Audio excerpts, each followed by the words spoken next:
Bonjour à tous, c'est le frère Ben. J'avais un témoignage à vous partager aujourd'hui.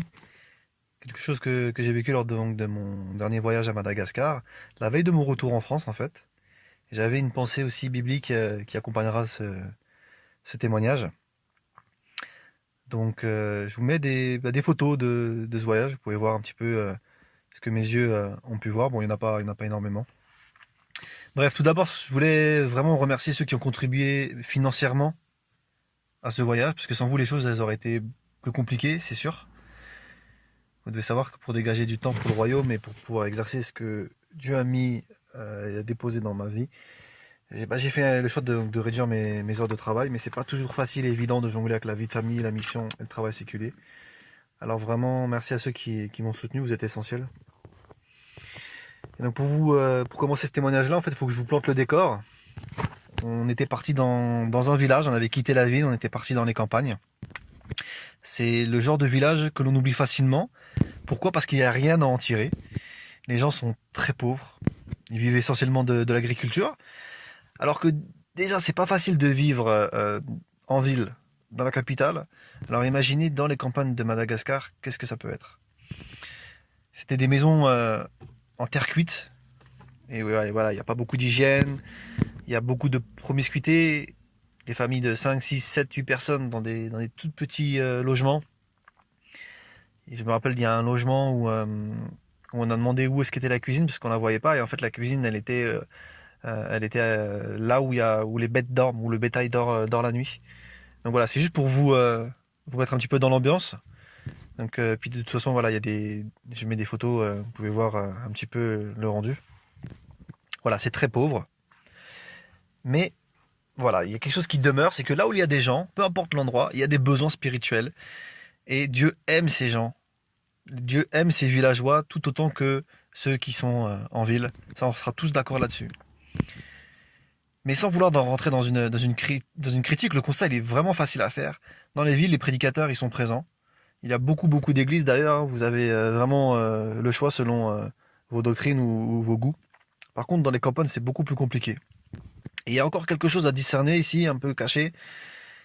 Euh, c'est qu'ici, les gens ils n'ont pas d'argent.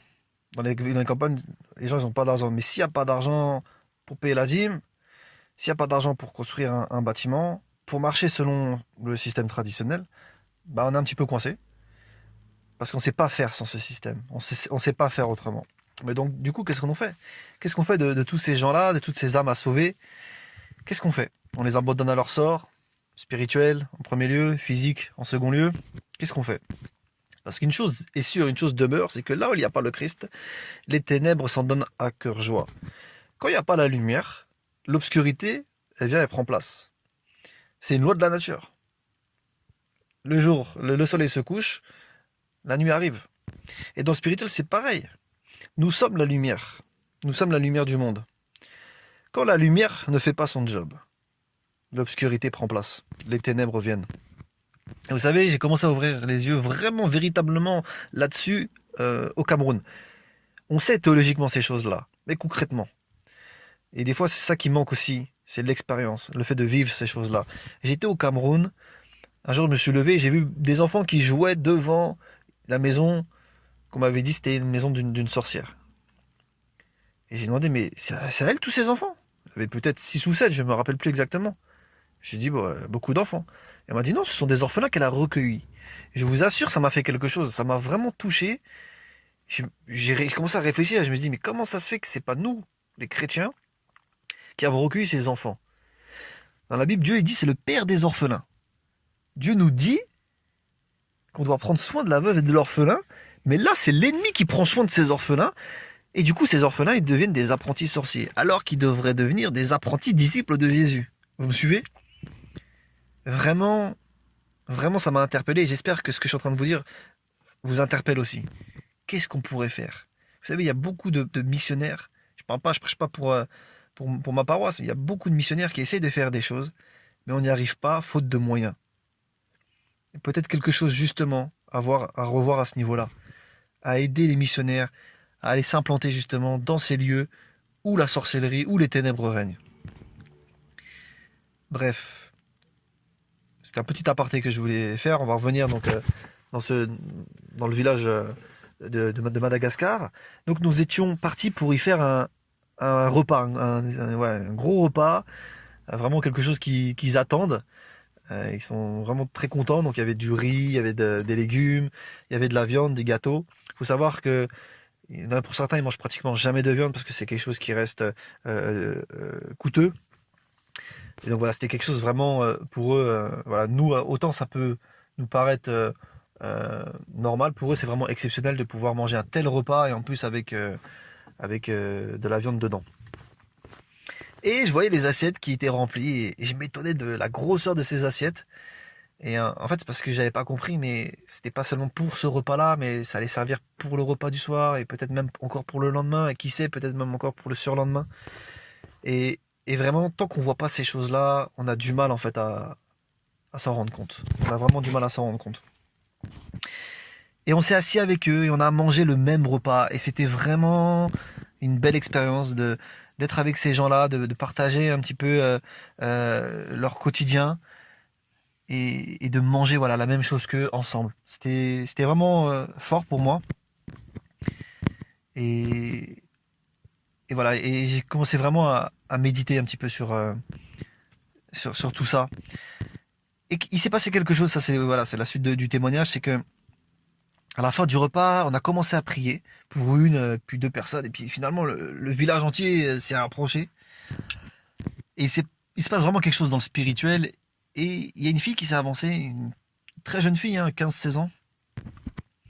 Et quand j'ai prié pour elle, l'onction s'est libérée.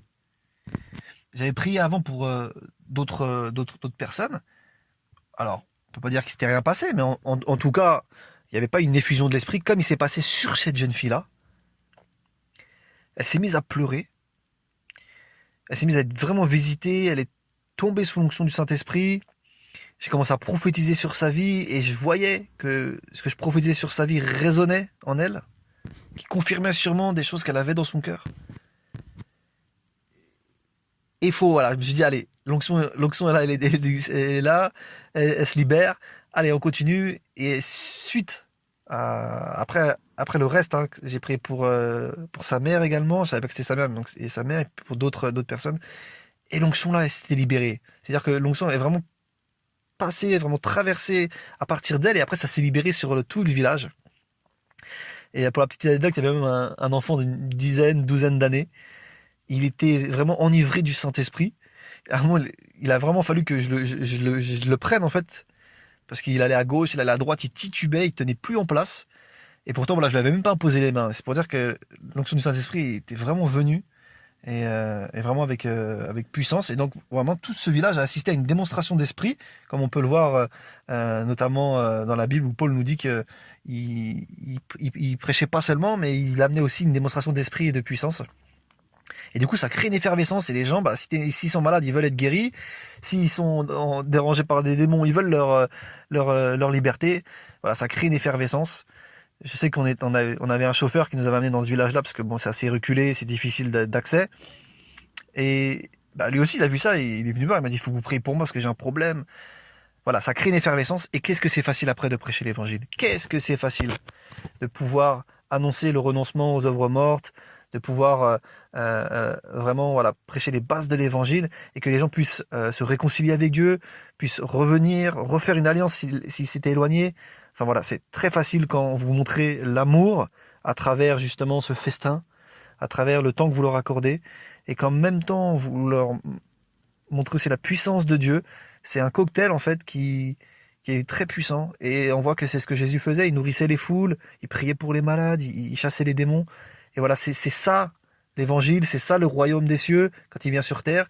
On peut pas séparer tout ça, c'est le sozo, et, et c'est fort et puissant. Donc voilà, pour la petite anecdote, c'est que j'ai voulu en savoir un peu plus sur cette jeune fille. Euh, et j'ai appris en fait que c'était, dans tous les cas, dans ce village-là, la famille la plus chrétienne. En soi, la famille qui est le plus attachée au Christ. Et c'est vrai qu'en y réfléchissant, j'ai vu beaucoup de jeunes filles, même peut-être même plus jeunes qu'elles, qui étaient enceintes ou qui avaient déjà des enfants, qui étaient déjà en concubinage. Et pas elle. Pas elle. C'était comme si sa famille l'avait préservé. Et pour moi, c'est tout un symbole que le Saint-Esprit soit passé. Il n'y a pas de hasard que le Saint-Esprit soit passé par cette jeune fille, par sa famille, pour après impacter tout le village. Vous comprenez? Il y avait même une musulmane parmi nous, et elle nous a dit qu'elle avait ressenti de la chair de poule. Le fait de voir tout ce qui se passait, la chair de poule l'a envahi. En fait, elle a dit avec ses mots, mais elle est en train de nous dire, j'ai ressenti le Saint-Esprit, j'ai ressenti la présence de Dieu. Et j'aime voir que Dieu montre son amour à tout ce village, que ce soit musulman, animiste ou déjà chrétien. C'est quelque chose de fort. Donc voilà ce que je voulais vous partager. J'aime vraiment Jésus et sa manière de procéder en fait, parce que venir au milieu de nulle part, toucher ces gens que le monde a oubliés et que les chrétiens ont oubliés, pour dire la vérité, personne ne miserait sur eux, personne ne miserait une pièce sur leur vie, mais Jésus, lui, il vient les toucher et il vient démontrer qu'il les aime. C'est fort. Et vous savez pourquoi personne ne miserait une pièce sur eux? Parce que justement, ils n'ont rien à donner en retour. Ils ne peuvent pas. Et ce que je viens de vous dire là à l'instant, c'est une clé à comprendre. Parce que dans la Bible, il y a des promesses qui sont attachées, qui sont liées à ce que je viens de vous dire. Et je voudrais vous les montrer. C'est pour ça je vais vous lire un passage de l'Écriture où Jésus parle. En tout cas, je voulais vraiment rendre grâce à Dieu de pouvoir être utilisé de la sorte pour ces gens. Ça vaut vraiment tout l'or du monde. C'est un véritable privilège de prêcher l'Évangile. Et encore plus à des personnes qui peuvent justement rien nous donner en retour. Et je voudrais dire, prédicateur, tu es heureux en fait. Tu es heureux si tu es amené des fois à prêcher sans avoir un quelconque retour. Que ce soit pour une autorité, que ce soit pour un gain. Tu es heureux si tu vas prêcher juste pour prêcher et que tu n'attends pas quelque chose en retour. Et voilà, je voudrais donc continuer avec un verset de la Bible. C'est une bonne nouvelle selon Luc, chapitre 14, les versets 12 à 14. Donc je vous les lis. Ensuite, Jésus dit à celui qui l'a invité. Celui qui l'a invité, c'était un chef de la synagogue qui avait invité, qui faisait un repas, qui avait invité Jésus.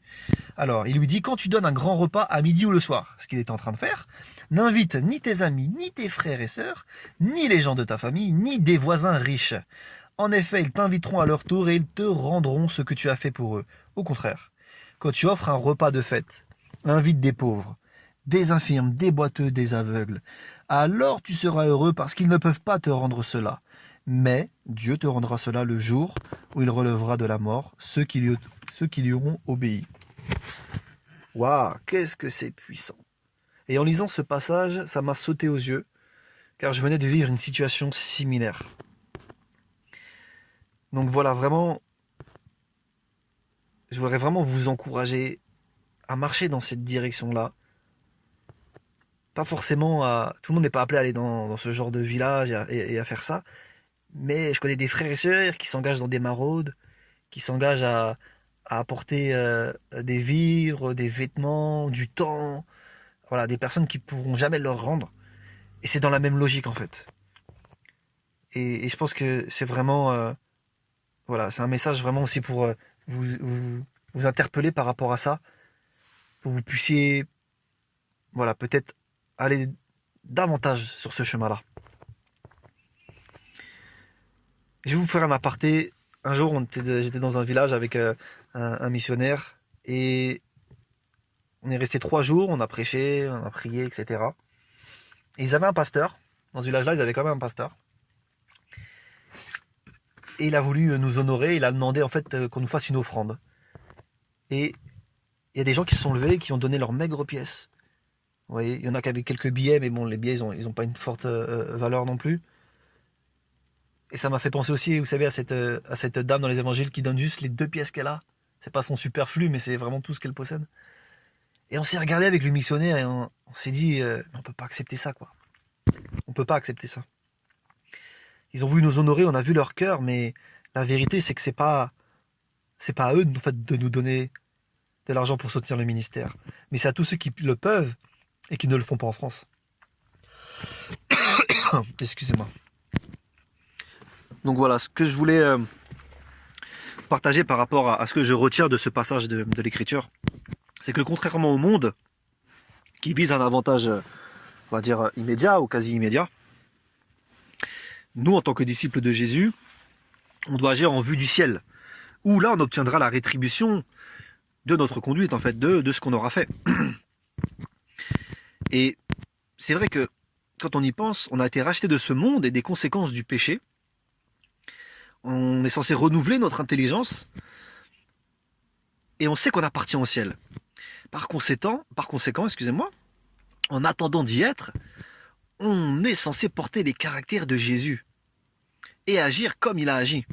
Lui qui nourrissait les foules, lui qui n'attendait rien en retour. Comprenez?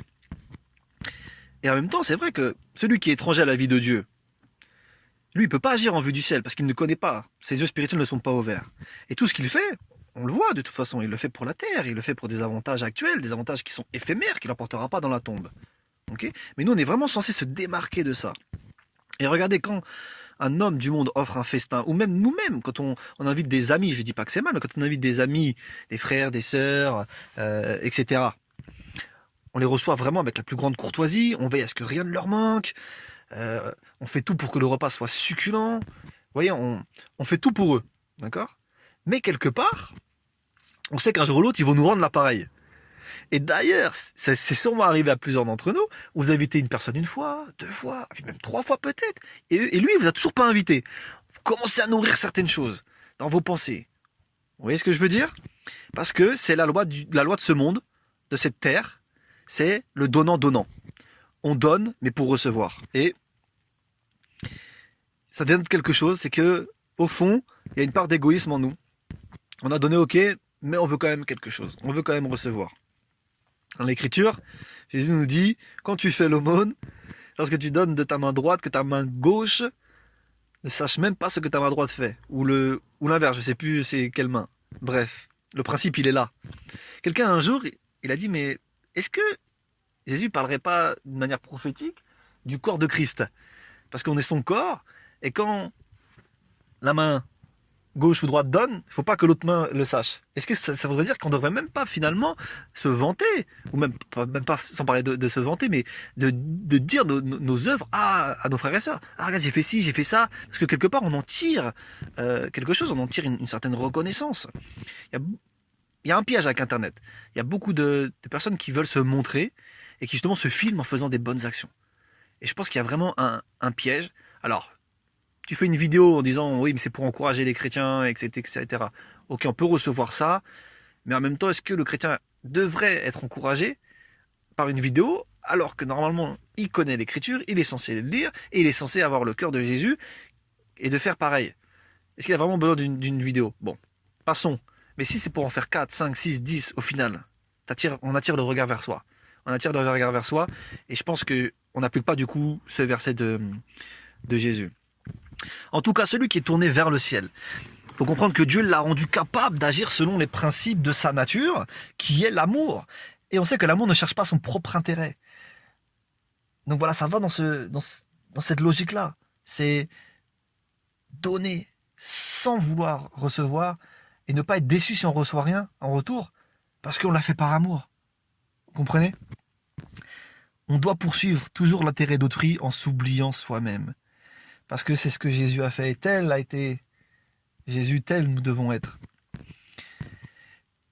Et la récompense. Parce que même si on ne reçoit rien, on a cette promesse-là. C'est que si on ne reçoit pas, on en aura une dans le ciel. Alors, faut pas non plus faire en se disant, ouais, je fais, comme ça, j'amasse des trésors dans le ciel. Même si c'est une réalité. Parce que l'amour fait que, en fait, ça doit se faire naturellement. Ça doit se faire vraiment naturellement. Sans vouloir chercher une rétribution, même si finalement, on l'aura. Si c'est pas dans cette vie, ça sera dans l'autre. Donc voilà ce que je voulais vous partager. Et je suis pas là en train de dire c'est quelque chose qu'il faut s'appauvrir ou quoi que ce soit. On peut voir dans le livre de 2 Corinthiens, chapitre 8, versets 13 à 15, on parle de donner le superflu.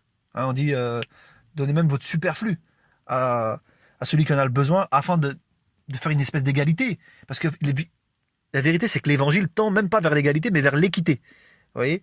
On le voit dans les Actes des Apôtres, ils vendaient tout pour mettre en commun et donner selon les besoins de chacun. C'est-à-dire que tout le monde n'avait pas exactement la même chose, mais il y en avait qui avait peut-être plus que l'autre, parce qu'il avait plus de besoins. C'est vraiment un principe d'équité, et je trouve que c'est magnifique. Et alors, beaucoup vont dire, ouais, on ne peut pas faire comme avant et tout. D'accord. il y a un contexte, il y a certaines choses, ok, je peux l'entendre, mais tu peux donner de ton superflu à quelqu'un qui est vraiment dans le besoin. Tu peux. Et je pense que si ça peut être un piège dans ces temps de la fin, et que beaucoup de ministères aussi peuvent tomber dans ce piège-là, c'est de toujours vouloir se déplacer, de faire quelque chose, en espérant toujours ce gain. Je sais qu'il y a des ministères qui vont pas se déplacer à moins de X personnes. Mais je trouve que c'est dommage, parce que peut-être même si tu te déplaces pour 10 personnes, et ben dans ces 10 personnes-là, il y a peut-être la personne qui sera le futur évangéliste, le futur missionnaire qui va ramener des millions d'âmes au Seigneur. Mais du coup, bah, tu t'es pas déplacé, tu t'as pas prié pour lui. Enfin bon, bref, voilà.